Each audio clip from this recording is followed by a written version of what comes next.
are here at NAA at Apartmentalize, and I want to introduce to you Stacy Wells. She is with SLW Advisors. And Stacy, you just made this change. You want to tell us a little bit about it? I did. So I've spent most of my career with Fairfield Residential, based out of San Diego.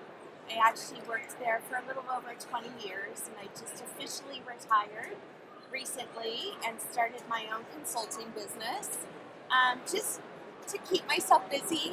But I'm really excited.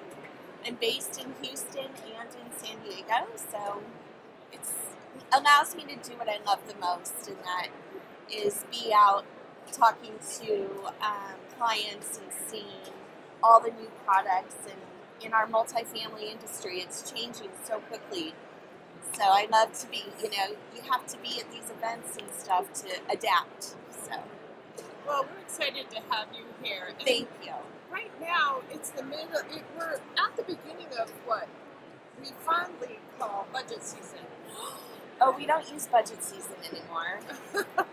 Budget season is not in my terminology because it used to give me hives. When I was at Fairfield, I was in charge of the budget team, and we were doing budgets year round.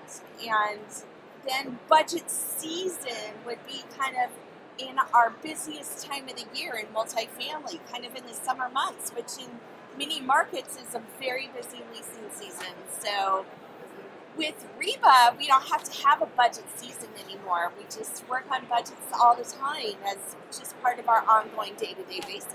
So, and how did you end up? How did you get this project started?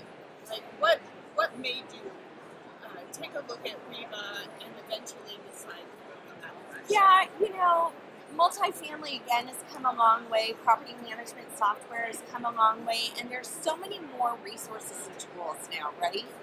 And so one of the things that we really wanted to do was take that next step in our journey of budgets. They're such an important platform in any company, and so we really just started out there 2 years ago looking at different products, and we were so excited to meet you. And I think that we met in San Diego at NAA a couple years ago. We saw a product that we knew we had to have at Fairfield, and we just ran with it. And it's an amazing experience when you can go from something kind of a good product, but to take it to the next level.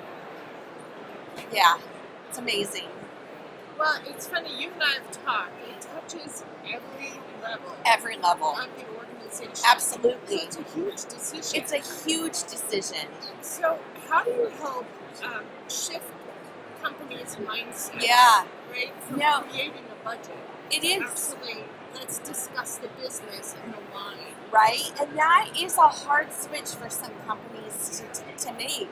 We, I think to me the important thing is having accurate budgets is an important part of your business. Being able to bring in new investors, being able to expand your company. I don't care what kind of business you're in, budgets are an important part of it. When you can find a software program that supports and gives you the needs that you are, gives you the items that you need in order for the budget to be successful, it's a no-brainer at that point. And when you can get buy-in at every level, which is what we did, it was really because everybody had the same thing in mind, right? At the end of the day, we just want a good product and something that's user-friendly and, quite frankly, something simple. But the other great part about, finding Reba was the number of hours that we have been able to cut back on has been a huge time saving, so that we can really focus on the important part of the business, and that's residents. So, and as you said, during the busiest time of the year, right, when everybody's moving. Yeah, leasing season for most of the United States is kind of that April, May to September, early October, and yet that's when most people are writing their next year budgets. And what I've started to see as an industry trend was budgets were having to start earlier and earlier and earlier to meet the demands of investors or the banks or the lenders or whatever it might be, that we had some budgets that we had to turn in on August 1st for the next year. And you're like that. So going to a different system not only allowed us a better experience, but it allowed us to go back to some of those really important investors or whoever it might be and say, we don't need to give you a budget now on August 1st. We can give you a better budget with more real-time data, and it absolutely was a win-win. And you got the buy-in. Got the buy-in, honestly, a little easier than I thought it was gonna be. Yeah, because people are, change management is hard. Change management is hard. It's hard even at a company that I was at for a very long time. Sometimes we like to do it the way we've always done it, but sometimes you have to also, as you're growing your company, you have to make wiser decisions, right? My motto is kind of work smarter, not harder. And we needed to work smarter when it came to budgets. So tell me a little bit about the internal discussions that you had to have, right? To really kind of sell this and make it a less painful process. Yeah. Was it hard to sell it internally? It wasn't as hard to sell internally, which usually it is very difficult to sell any change internally. But this one, I think, again, we were ready for change. We were ready for a new product that was going to give us a better output. And one of the things that I love about Reba, and everyone should really look at when they're looking at their products that they're exploring, is Reba is based on outputs. You put in the information, and based on the information you give it, it gives you an output. Most budget programs don't do that. So most budget programs ask you for occupancy as an input, right, as opposed to an output, right. Which and I know that it's hard to wrap your brain around that change, and that's change management. That was more difficult in the change management than getting people to try a new product. But once you got that buy-in, and once they saw the results, now undeniable. Yeah, I mean, the difference in what we are producing now is day and night difference. And again, when you're working with the different departments, so if you have an asset manager or a development team or a redevelopment team, whatever it might be, at the end of the day, they don't want you to give them a budget that doesn't make sense. So it's like, oh yeah, well, we've been 95 for the last 3 years, so we're going to continue to be 95. Oh, but wait, we're doing a renovation. Or, oh wait, there's new construction going on across the street from us. It doesn't take in any of those factors. You're just putting in what we've always done. Where when we put this information into Reba, it comes out with a different mentality. Because again, you're not telling it what you want it to be. You're telling it your information as it stands in the real world, and it's giving you then what it's going to look like based on what you've told it. So you can have a very accurate discussion. Very accurate. So when you're doing your budget assumptions, which by the way at Reba we call those drivers, us in the property management world, we know them as assumptions, but you're putting in hard data, right? So it's asking you for very specific things, and the best part about Reba is your historical data that's in there, and you load in all of our historical data from property management software, so we're not losing our history, and it's calculating based on everything that it's historically, but then you can also tell it what else is going on in the market, and it'll recognize that for you. And having those discussions ahead of time, like what we started to do at Fairfield was we would sit down with the asset manager or with the team lead or whoever it might be and say, hey, this is what we are seeing in the market. Do you agree? how I think that we should use this configuration, this kind of assumption.